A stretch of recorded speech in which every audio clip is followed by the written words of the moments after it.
The Odyssey is one of those grand stories that filters its way into every corner of modern storytelling.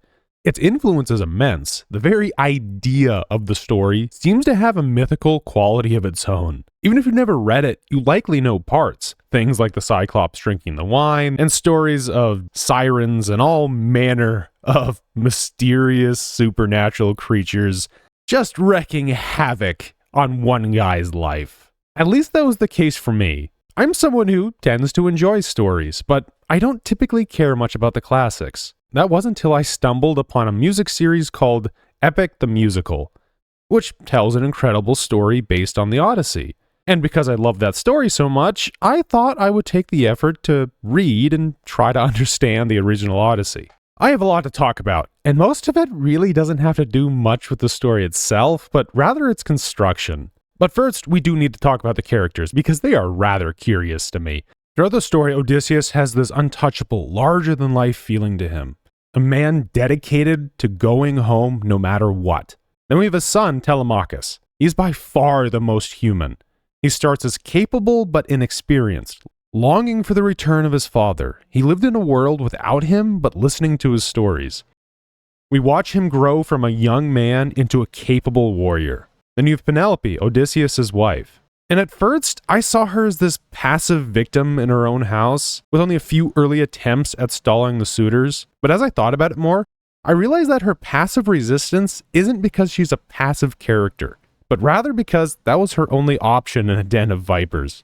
And in fact, throughout the story, she's worn down, mentally exhausted as she longs for her husband. But she puts on this passive demeanor because it disarms the suitors.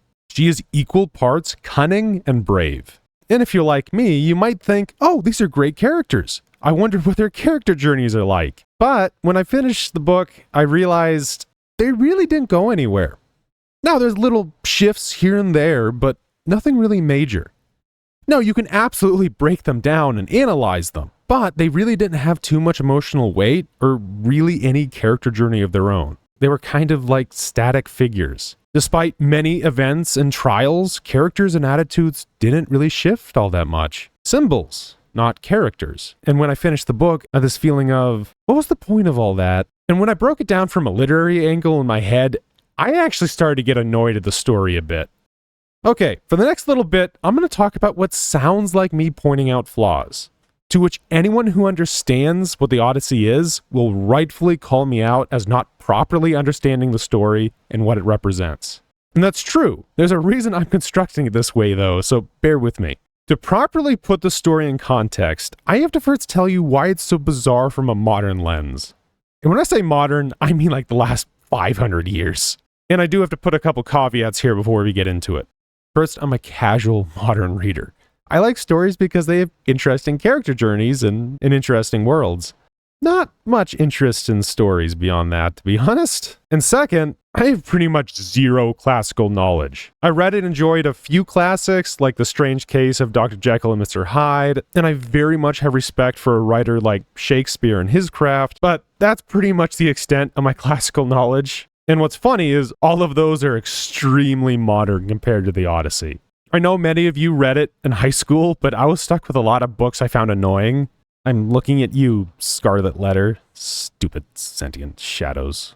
Because of those experiences, I sort of lost my taste for trying to engage with classics in general. But I figured I might as well give this Odyssey thing a shot, especially since I loved the musical so much. So take all of this as the perspective of a normie who just likes good storytelling. The first thing I have to say is that this story is long. And I don't really mean word count. There are passages and passages of just descriptions and people going on these long tangents that often have very little to do with the plot. And I'm not an editor, but I have a feeling that if this story was written today and sent to a publishing house, I think they would see a very talented storyteller writing a fantastic story with massive amounts of bloat and flat characters. I think you'd easily cut half the words from this book and lose literally nothing of substance. There's so much repeat and meandering monologues. There'd be times two characters would just sit down and one would say, "Hey, let me tell you my story." And then they would ramble on for like 3 pages in a completely unbroken paragraph. Which I get what the point of these long passages are now. But goodness, there would be like only 2 character or plot relevant sentences in an entire ramble, and you could miss them if you weren't paying attention, which made you want to pay attention more, which made me hate it even more. It was just a bad experience. And by the 3rd time it happened, I just put the book down, held my hands against my face for like 2 minutes. I have a special annoyance towards those passages, and I wouldn't mind in the slightest if they went away.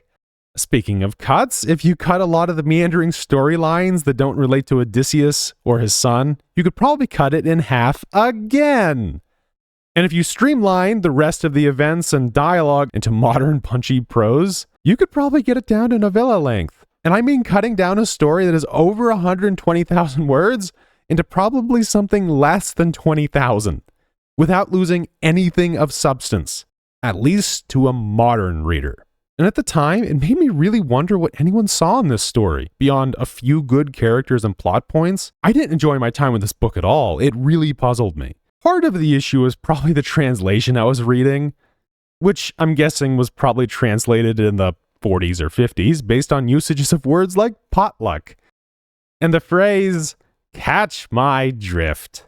Yeah, imagining an ancient Greek saying "catch my drift" to someone absolutely made my day. It was probably the most enjoyment I got out of reading the book, to be honest. Just a note while I was editing this, as it turns out, this version was translated in the 1990s, which honestly just confuses me more. I'm currently rereading it with a different translation, which seems so much easier for me to follow. And hopefully I'll get more out of it this time. Also, as a side note, I looked into some of the more odd scenes, trying to figure out what was going on. The one that confused me the most was when Odysseus and his crew break into the Cyclops' cave and just start having dinner, staying there long enough for the giant one-eyed monster to come back. And then they just sit there as this Cyclops casually eats Odysseus' men as they just have dinner multiple times. I remember reading that and saying to myself, there has to be a cultural reason behind this because this seems incredibly stupid. Turns out, yep, not only that, but it was almost a Shakespearean, tongue-in-cheek, absurd tragedy. From my research, the guest-host relationship in ancient Greece was sacred, almost religiously ceremonial. There were very high standards for a host.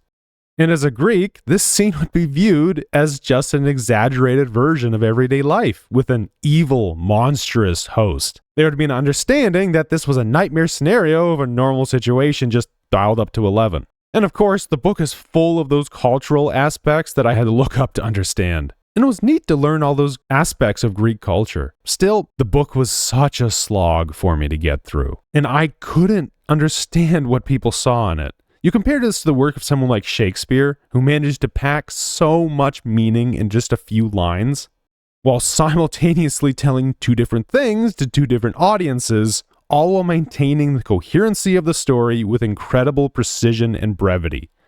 And in comparison, this whole bloated book felt so weird to me. I knew I had to be missing something. So I decided to perform my due diligence and did some research. And the story of how the Odyssey exists, I think, is more fascinating than the tale itself. Again, I am not a classicist, and most of this just comes from me Googling and reading for a little while, but I did come to have a completely new appreciation for the story. I realized I had made a couple fatal errors in my assumptions. Now, I knew the story was over 2,000 years old, but I was treating it as any other book, or even play for that matter. Something written down and refined by a creator, and then kept in more or less a stable state. I was also looking at it as a normal story narrative, with the point of the book being narrative progression. Both of those were horrible assumptions to make. This was a story passed down for generations orally in the form of a musical performance. It seems the Greeks valued this story as sort of a cultural touchstone rather than a moving narrative. It wasn't so much telling a story, but rather affirming who they were as a culture. And it took me a little bit to figure out what that meant exactly. And with a good amount of research, it clicked. And I could be wrong here, but I think this is pretty close. The long descriptions, the long tangents, the discussion of the gods, these stories of these grand warriors. It seems to me that they fill the same mental space as a modern national anthem. Okay, let me explain. If you grew up in a culture with a national anthem, you have a decent chance of having a certain reverence for it. You listen to it, but it isn't so much the words that move you, it's what they represent. For example, the Star-Spangled Banner. When an American that values that anthem listens to it, it swells them with a reverence as they sort of mindlessly listen to it, understanding the implied cultural meaning of the song. And if you're from a different culture, your national anthem would be obviously different, but it can still elicit a similar emotional reaction. Now, I know reverence for people's national anthems isn't universal, but the point is that I think the entirety of the Odyssey, in a way, functioned like a Greek national anthem. It provoked this emotional, reverential response. From what I understand from my limited research, these long passages allowed a Greek to do the Greek equivalent of putting their hand over their heart and say to themselves, "This is who we are." It was a very intense reflection of what it meant to be Greek. The passages turned from long meandering lectures to these rhythmic strands of music and structure that pulled the audience in. Not at all sounding like these long messes, but beautifully coherent and expertly crafted songs of meaning that they would understand implicitly. And to me, as a modern person completely distant from that culture, I don't really get it. Much like a national anthem, I can intellectually understand why someone else from a different culture respects their own, but I'll never have that feeling while listening to it. So having said all that, and having an appreciation for the craft and the cultural touchstone that is this story, it still feels a bit empty to me.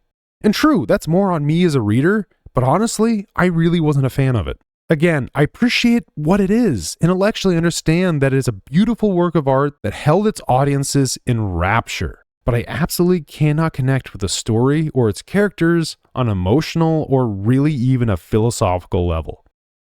They are all essentially alien creatures to me. Everything is so distant and intangible.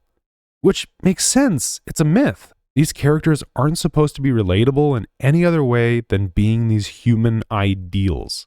These were the figureheads of an entirely different culture, frozen in time as who they were and always will be. And I will never understand or appreciate it in the way it was intended. For me to truly love it, I would need characters with trials that bend them until they break, that push our heroes to their absolute limit and farther, forced to make impossible choices over and over again, forced to watch helplessly as those choices cause nothing but suffering, all for one goal in mind: to make it home. Now that would be epic.